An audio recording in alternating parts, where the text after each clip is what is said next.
সেই জন্য তার নাম হচ্ছে ভগবান। ভগবানকে ভগবানকে কৃষ্ণচন্দ্র, কে ভগবান? কৃষ্ণচন্দ্র।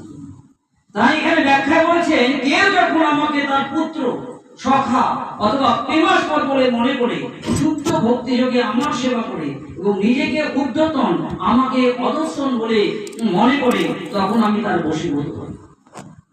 এই গোপাল, তুমি তো ডাঙ্গুটিতে আমার কাছে হেরে গেলে। কি? ডাঙ্গুটিতে আমার কাছে হেরে গেলে, এবার আমি তোমার পিঠে চলবো। কি? ডাঙ্গুটি খেলা আছে না, হেরে গিয়েছিল না?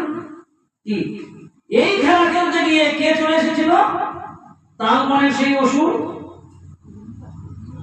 হ্যাঁ, ও ধেনুকাসুর। ধেনুকাসুর সেই নিয়ে চলে গিয়েছিল, তাই না?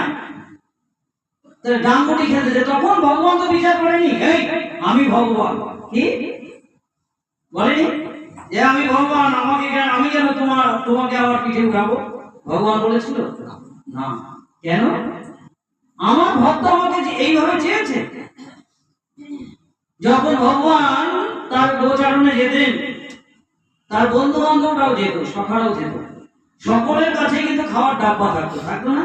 এই যে আমাদের স্কুলে বাচ্চাদের আমরা পাঠাই, সাথে কি দিয়ে দিই? টিফিন বক্স, তাই না? এখন স্কুলে টিফিন বক্স যায়, তখন গোচারণে টিফিন বক্স যেত, গোচারণে টিফিন বক্স যেত, তাই না? তো যার মা যাকে যেটা দিয়েছে সেই তো আগে খেয়ে দেখবে। খেয়ে দেখেনি? সেই বালকটা খেয়ে দেখেছে না, খাওয়ার পরে খুব ভালো লেগেছে। এই গোপাল